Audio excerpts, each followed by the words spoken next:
In the quaint suburb of Willow Creek, where manicured lawns and white picket fences painted a picture of idyllic domesticity, everyone believed Lisa and I were the epitome of marital bliss. We had tied the knot 9 years ago in a charming outdoor ceremony under a canopy of blooming cherry blossoms, surrounded by friends and family who toasted to our eternal happiness.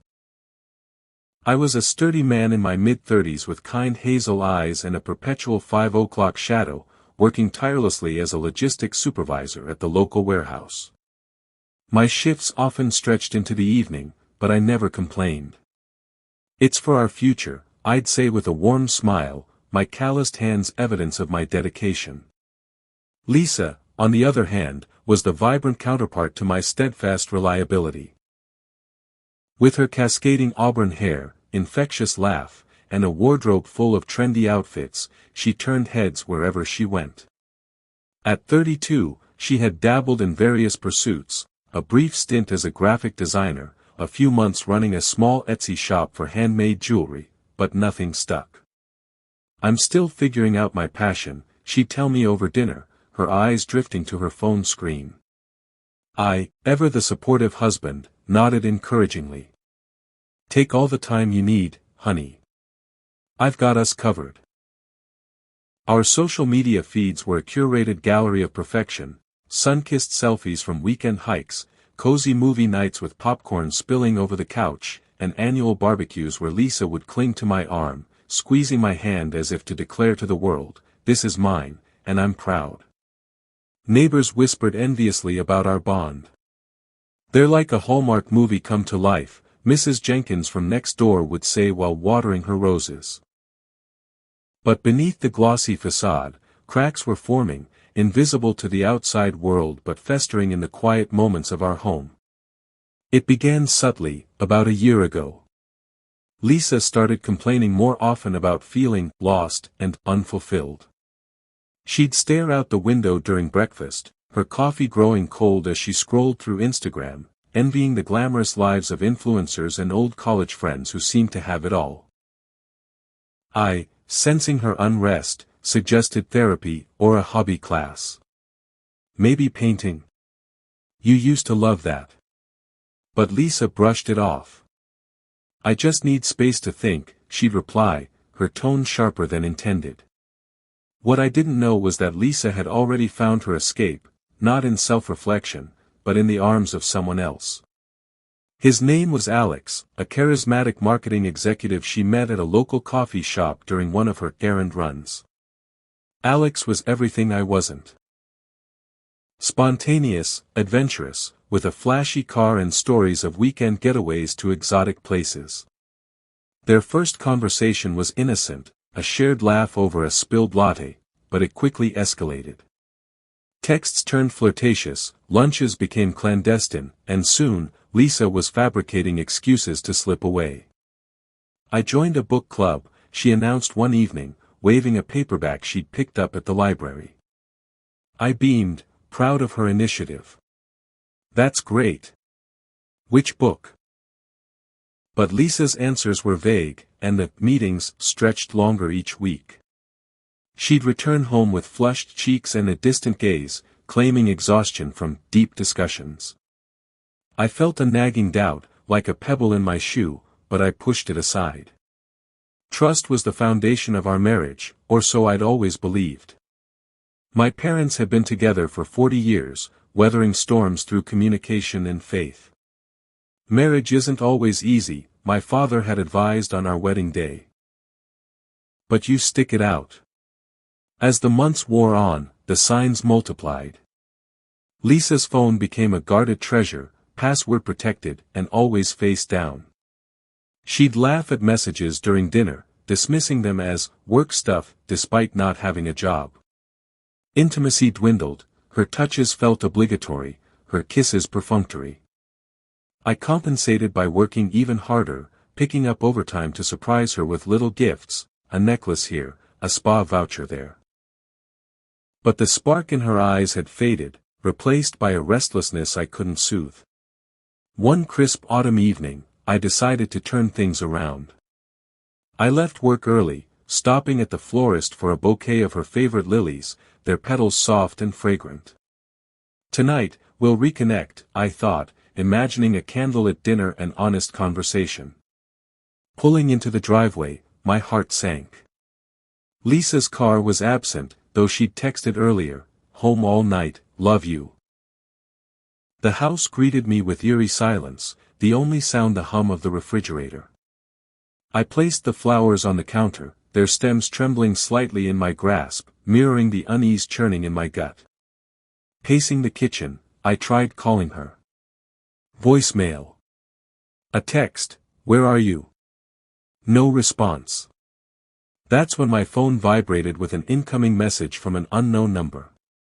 "You deserve the truth," it read, followed by attachments that loaded slowly, each pixel unraveling my world. The first photo, Lisa in a dimly lit hotel bathroom, wrapped in a white towel, her hair tousled, lips curved in a genuine, radiant smile, the kind she hadn't given me in ages. The second, her locked in a passionate kiss with a stranger, his hands on her waist, the background a rumpled bedspread. My knees buckled. I slid down against the cabinets, the cold tile seeping through my jeans. The flowers lay forgotten, wilting slightly under the fluorescent light. No tears came, no outburst. Just a hollow ache in my chest, as if my heart had been scooped out. Hours blurred into a numb haze. When Lisa finally breezed in around midnight, keys jingling, she froze at the sight of me on the floor, phone in hand. Her expression shifted from surprise to resignation, not a trace of guilt. "Mark? What's wrong?" I held up the device, the incriminating images glaring. "This. You cheated on me." She sighed, setting her purse on the table with deliberate calm. "I was going to tell you. I've been unhappy for a long time." "Unhappy?" My voice cracked, flat and disbelieving. "I've been killing myself at work for us. For you." Lisa's eyes narrowed, her composure cracking into defensiveness. "No, Mark. You've been working for yourself. You're never here. I feel invisible. Alex, he sees me. He makes me feel alive." The name hit like a punch. Alex. The man from the photos. I laughed bitterly, the sound echoing hollowly.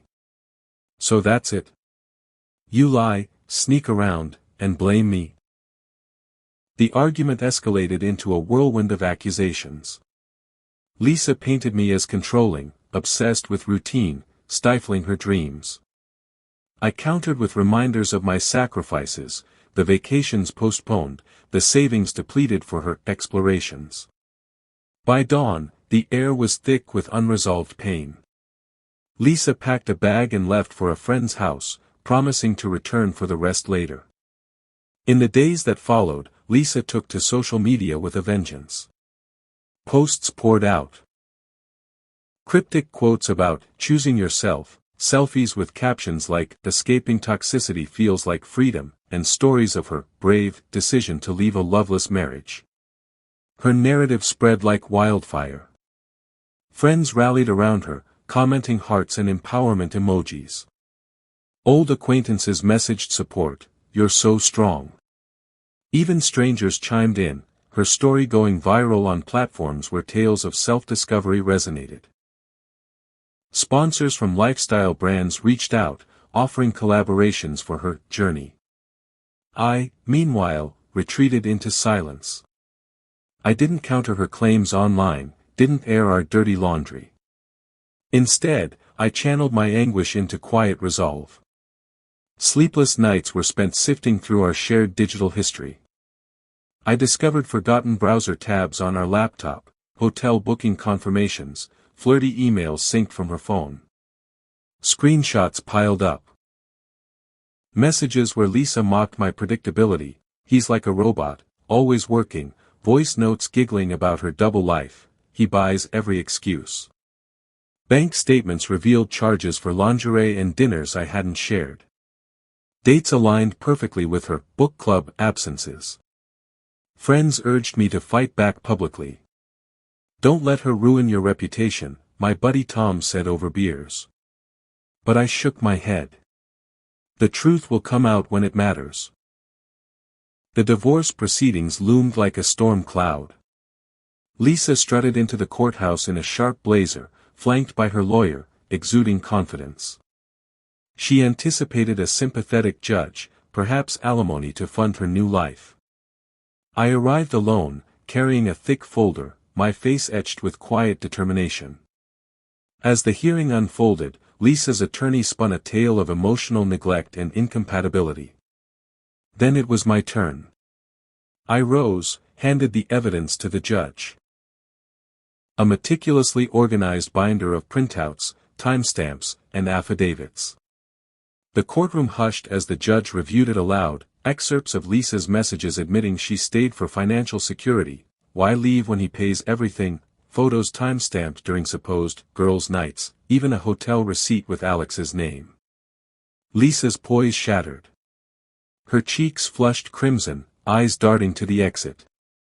The judge's expression turned stern. This paints a different picture, Mrs. Thompson.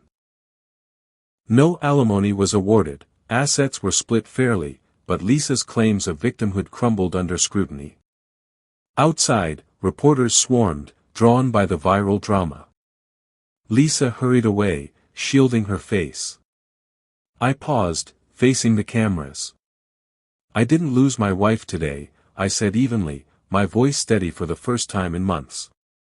I lost someone who pretended to love me while using me. Marriage is about partnership, not convenience. The clip exploded online. Hashtags flipped. Hashtag Mark deserves better trended alongside dissections of Lisa's posts. Followers who once praised her bravery now questioned her integrity. Was it all a lie? One comment read. Sponsors pulled out, citing brand misalignment. Her comment sections devolved into battlegrounds, defenders clinging to her truth, critics feeling manipulated. Lisa's final post was a subdued admission, I made mistakes, but I was still unhappy. Wishing everyone healing. It garnered mixed reactions, but the damage was done. I, free from the proceedings, sold our house and relocated to a serene cottage in nearby Elmwood, a town where anonymity was a bomb. I took up cooking, experimenting with recipes in my sunlit kitchen, pasta sauces simmered with fresh herbs, breads baked from scratch. Evenings were spent reading or hiking local trails, the weight of betrayal lifting with each step. I reconnected with old hobbies. Woodworking in the garage, crafting shelves and tables that filled my home with purpose. Lisa moved in with Alex, hoping for the fairy tale she chased. But reality intruded. Alex's charm masked a wandering eye, arguments erupted over finances and fidelity. Within months, it imploded. Alone in a rented apartment, she scrolled through my sparse updates, simple photos of sunsets and home-cooked meals. One lonely night, nostalgia, or desperation, prompted a message, do you think we could talk? I miss what we had. I stared at the screen, the words stirring a faint echo of old pain. But it passed quickly, replaced by clarity. I typed, I already know who you are. Deleting the conversation, I stepped outside into the crisp night air. Stars twinkled overhead, unburdened. For the first time, the silence wrapped around me like a comforting embrace, whispering of new beginnings.